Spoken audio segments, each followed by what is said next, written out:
Hello. I'm going to try something out.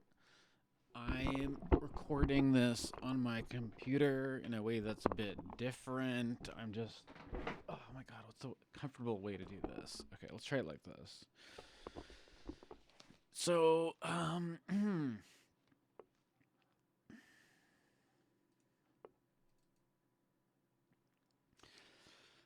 what I'm doing today is I'm talking about Virgo Rising. It's actually going to be really easy for me to do this because I have all these images I created for a series I was doing about 3 years ago. And however, this is a kind of a cursed project because I made all the images for this presentation, but in my oh dear, what was that? Did we already some? Okay, maybe I shouldn't read into it. It's I made all the images for this presentation, but it was plagued by certain difficulties, and I'm starting to suspect that part of the issue is that what we're dealing with when we're dealing with astrology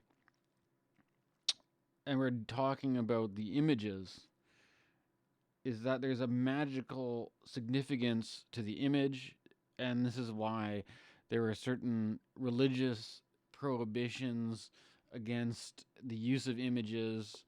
Why in certain religions that the worship of images or idolatry and stuff like that is forbidden. And based on this principle, I am suggesting I may be running risk of unleashing a eldritch horror of cosmic proportions in disclosing the esoteric secrets of Virgo rising. And perhaps by prefacing this recording with such a warning, I could at least be wary as I venture forward of the possible risks and respect, I think, first and foremost, that Virgo is a sign about privacy, a sign about secrecy, a sign about a mature attitude, um, and a sign about planning and a certain sense of foresight and these kinds of things. But ultimately, the Virgo, what it represents, there's this whole thing about the Virgin and stuff like this. And there's the idea of not to literalize that as being just like a sex thing or whatever, that it's more to do with a spiritual message of being in the world but not of it, or also certain forms of tarot association of them associated with the major arcana card, the Hermit. And so the Hermit is somebody who has a certain degree of being apart from the world, and Virgo has this kind of quality of dealing with the world but remaining apart from it. And I reckon that some of the difficulty in approaching this video and the possible problems that arise could have to do with the will of the image, the image's desire to remain unexposed, to remain hidden, to remain somewhat otherworldly, and that perhaps by doing this kind of video series, we're running a risk of, divulging too many astrological secrets.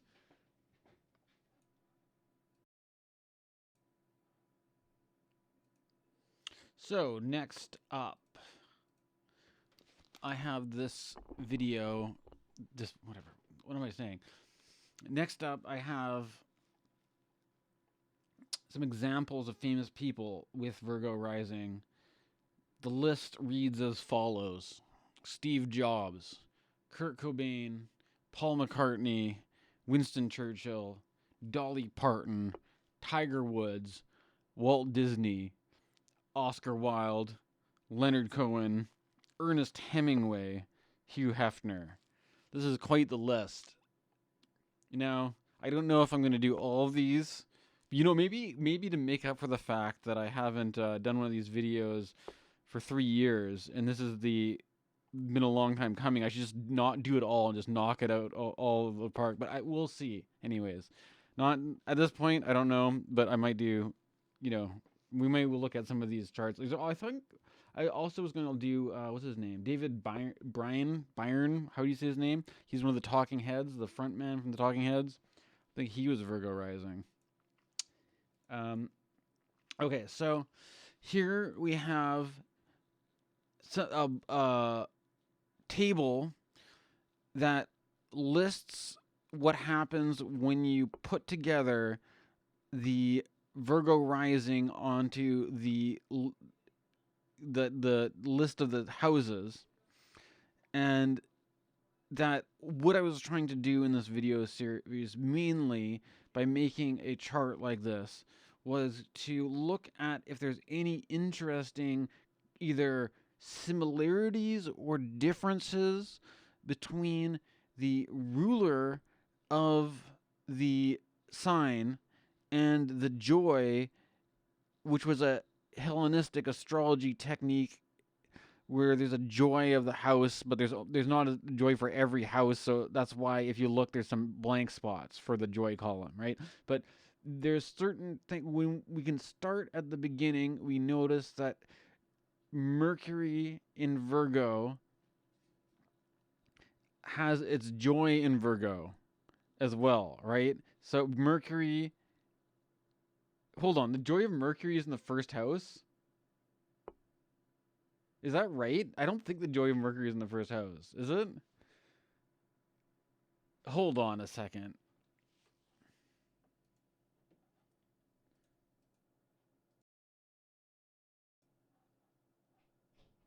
Well, I guess it just goes to show that it doesn't hurt to brush up on your astrology. Maybe this is a useful thing to do, actually. Because at this point in time, I'm realizing that I forgot that Mercury had its joy in the first house, which is, I'm not going to tell you where my Mercury is because that's kind of embarrassing. But here we go. Anyways, this is an adventure. We're learning something new every day, even if it's something that I apparently was going to try to teach people 3 years ago. This is just an example of how much worse of an astrologer I am now than I was 3 years ago. I need to recover back to where I was when I was in my prime, when I had my game. So anyways, Mercury in his joy and the ruler in Virgo. So if you have Mercury in Virgo in the first house, you are laughing all the way to the races, basically. Because if you also put it together, the like and girding, where does Gemini sit? If you've got Virgo rising, Gemini is going to be your 10th house. Hello, what's that? That's your house of, your worldly pursuits and your action and your karma. And so your lord of both the 10th and the 1st is in the first. Who's the boss? You are. You're kicking ass. And who likes to be in the driver's seat? Mercury. And if Mercury is there in the first, it's a good place to be. And you're getting shit done. And you've got good control of your decision making and making responsible choices in life. Yeah, it's a good place to be. It's all good. Baby. But I shouldn't. That's just one example, though, of I could go through this entire video just being on this list, but we could do the same thing. I also made these little slidey guys, but because this is probably why I didn't go for this far with this video, because it's kind of a little bit disorganized. Let's just go to the slides. Let's do it. So this is the first house. What I was saying. What is the first house? First house rules the self, the body, the personality. As I said, it's the joy of Mercury, which I forgot because obviously Mercury is the thinker, the communicator, the negotiator, and where does Mercury like to be? But in the driver's seat, in the helm, so Mercury can, put its technical negotiating, planning kind of mind to good use, right? Because Virgo's all about planning. That's one thing. If you've got first house Virgo, you want to be in control of your life. You want to have a plan. You want to have a strategy. And when you got to look at where Mercury is, if Mercury is in its own domicile, you're kicking ass because Mercury likes to be there. If Mercury's somewhere else, don't sweat it. But you have. This is why you get a chart reading, so you can look at everything that's going on in the chart. You can't. But anyways, so the Virgo again is an Earth sign, a certain material focus, the detriment of Jupiter, fall of Venus. So there's certain the thing about Mercury is that Mercury tends to be detail oriented, and when applied that to Jupiter or Venus, it's like the old saying goes, never look a gift horse in the mouth, right? And but however, Mercury is really good at looking the gift horse in the mouth and scrutinizing and criticizing, and kind of is a bit of a buzzkill, unfortunately. So that's one thing you might have to watch out for as a Virgo rising. And the lichen girding, however, I was saying, goes with the 10th house. There you go. As I was saying, good for career because you've got sympathy with the 10th house. The second house, you have Libra, and Libra is a Venus ruled sign, first and foremost, and if we use that old 12-letter alphabet, Taurus is usually associated with the second house. However, by doing a Virgo rising chart, we have this Venus kind of association, which is the belongings, what the person owns. And so the Venusian aspect may come out in the possessions of a person. Maybe the person likes to collect things that have a certain refined taste, of a certain aesthetic quality that has, it's what the seasonal quality of Libra is, the beginning of autumn. And so maybe the belongings have that kind of, the crisp crackle of leaves, the coffee cups, the sweaters, the funny what are the scarves and things like this. I don't know, maybe this is typical white girl stuff that is associated with Libra. That's what comes to mind most of the time. It's the detriment of Mars, the exaltation of Saturn. Saturn could be a bit stingy though. If you've got the Saturn exalted Libra quality, could be, a certain balance. There's a balance to the finances. There could be finances that are shared with a partner, that are negotiated in some way. And, the sun doesn't have a good time in Libra. We don't have to get into all that. Virgo, the last little bit, the 9th house means that the second house is all about money. It's all about how you are financing, where are your resources coming from, and how are you supporting yourself and whatnot. And with the lichen girding, there's a sympathy with the 9th house, so it means there may be some sort of business venture that is associated with the income is associated with some travel, or could also be work in the scholastic area as a teacher, as an academic, in a scholarly fashion. This is all could be a strong, for a Virgo, because Virgo rising is the librarian after all, so it makes sense. It makes sense. I would say it would make sense. Okay.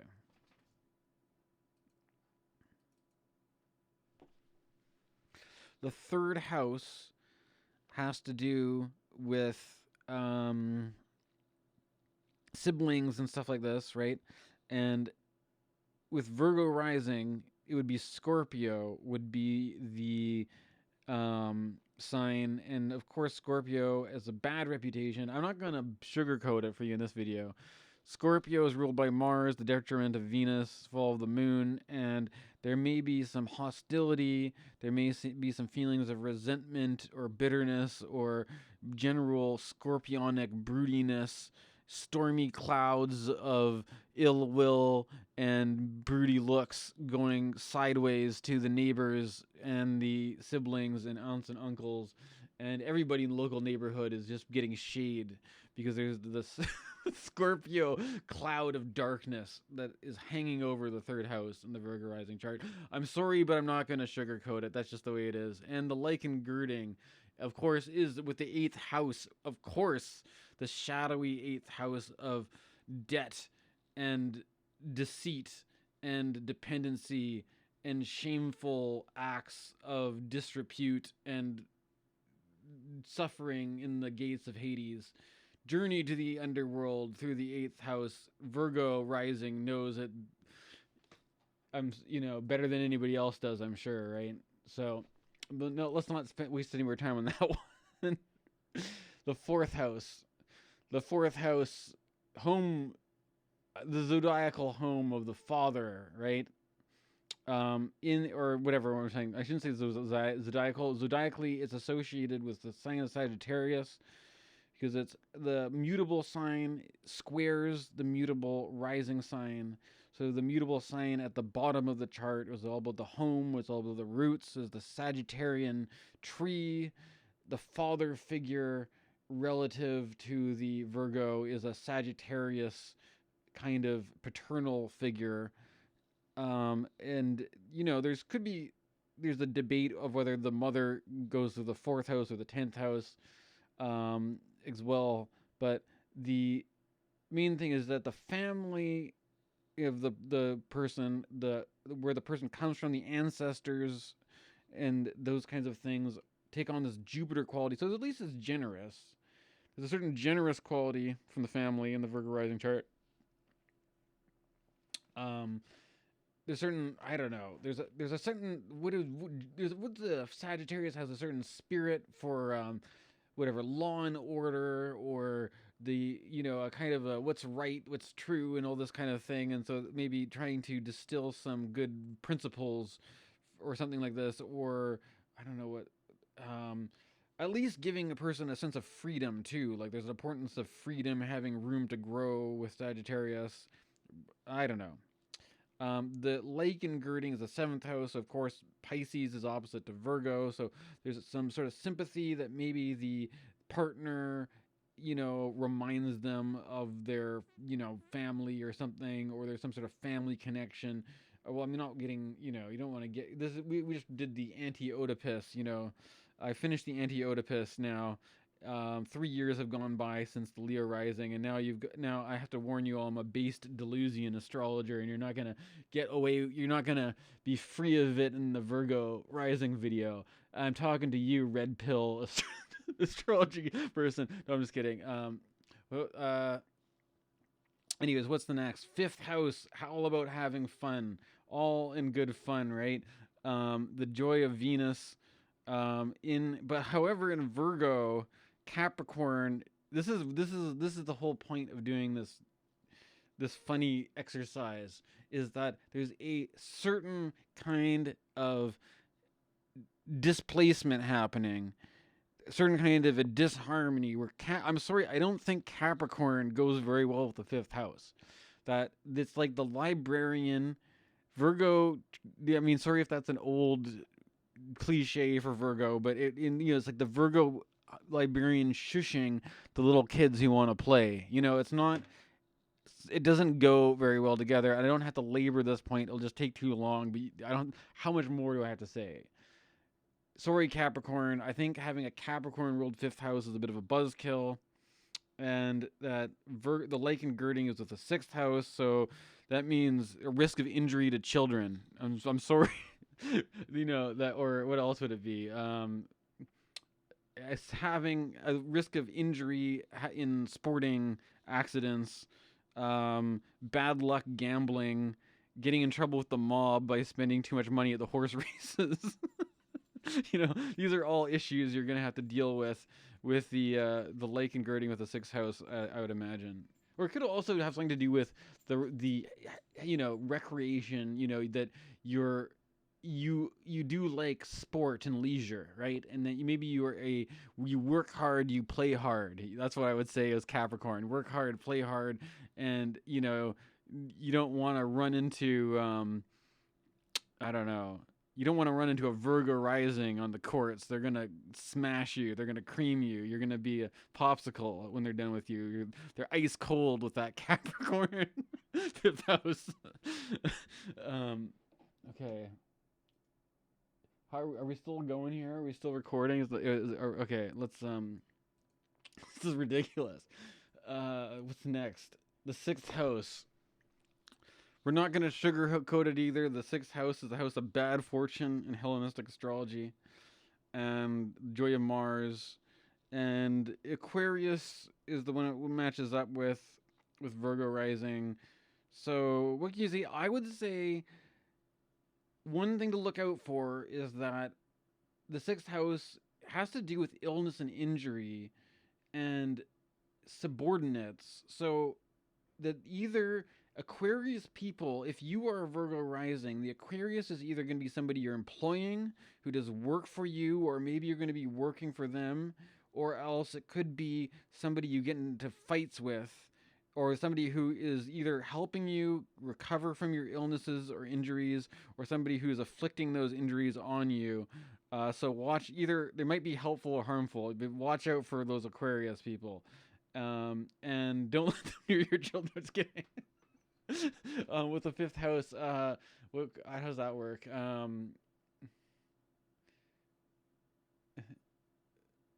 They could be somebody like your nanny or something like that. It could be like your nanny is like or your maid or something like that as an Aquarius or something. Or you treat that kind of area or those kind of jobs with a cool-headed Aquarian attitude, and that I don't know.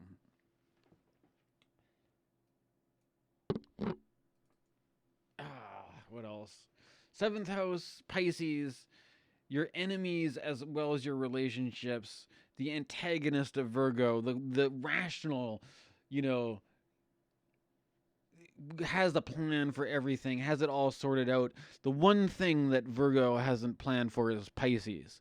And Pisces here to just mess it all up because it's everything that Virgo is the opposite of, and that's why it's in the seventh house. And good news, anyways, is that it's the exaltation of Venus. Hello. So that if you've got a Venus in the seventh house as a Virgo rising, that's not so bad, but we don't have to get into that one. You know where I'm going with that. And then Virgo, like and girding the fourth house. Like I was saying before, there's something to do. You could have like daddy issues or something like that because it's the fourth house. Say no more.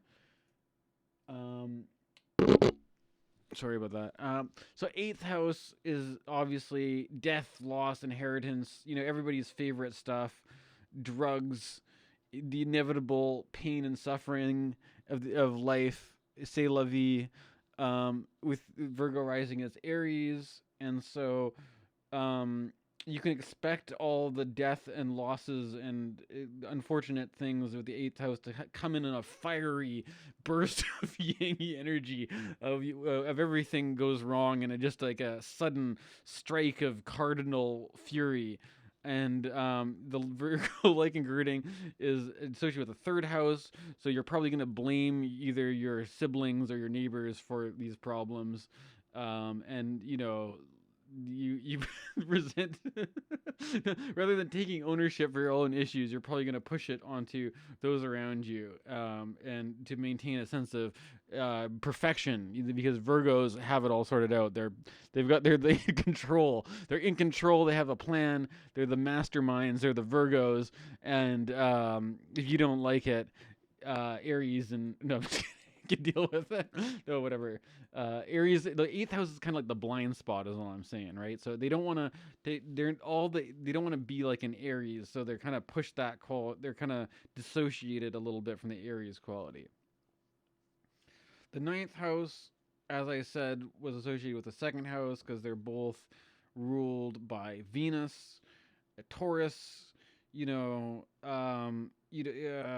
Virgo the librarian, has to do with Earth or whatever. The higher ideal of Earth is in this chart constellated by Venus, to aspire to the transcendent beauty, that's transcendent Venusian ideal of harmony, put into the position of God in the chart, right?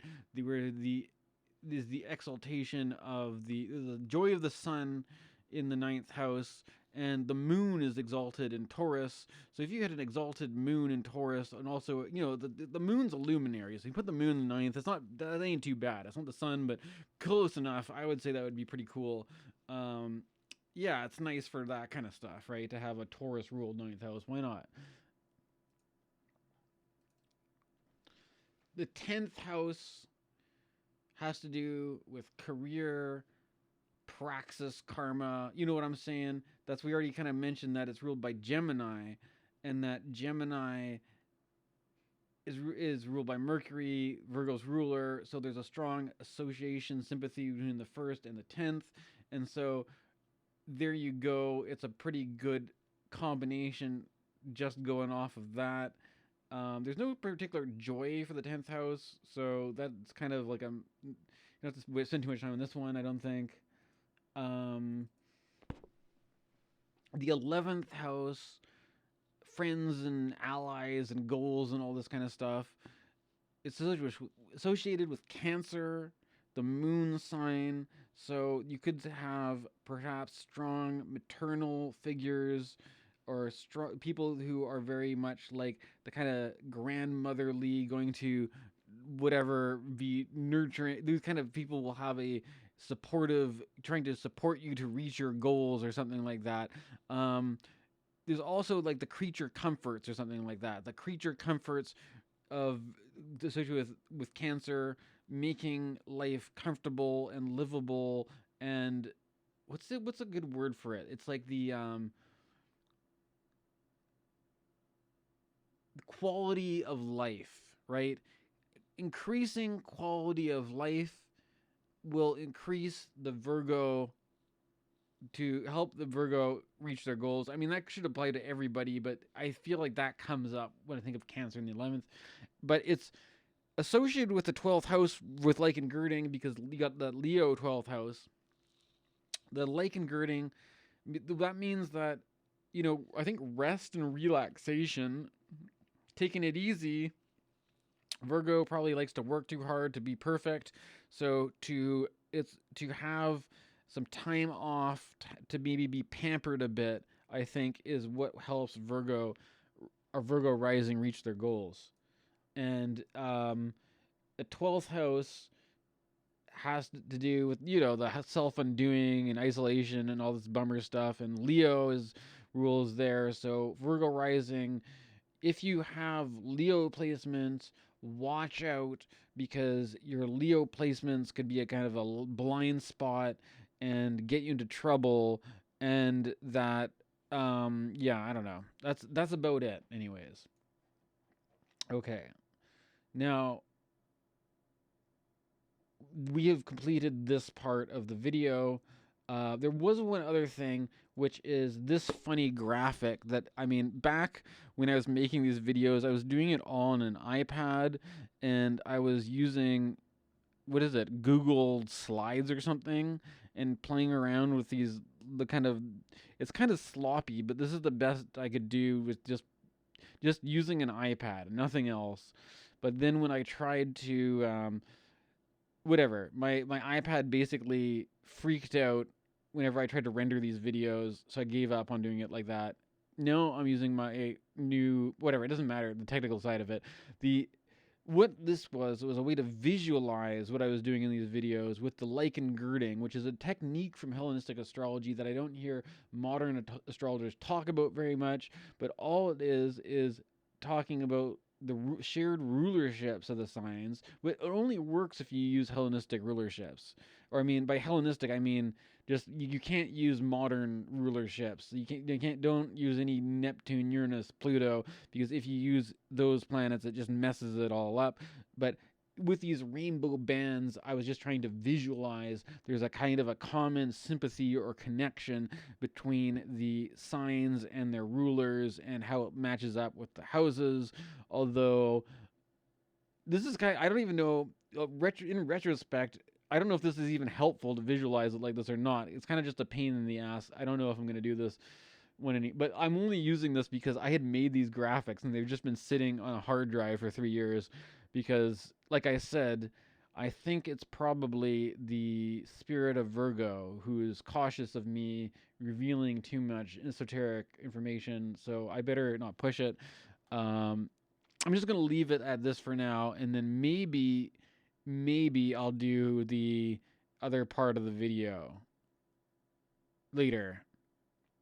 You guys want to see a chart for Kurt Cobain or Walt Disney or Ernest Hemingway?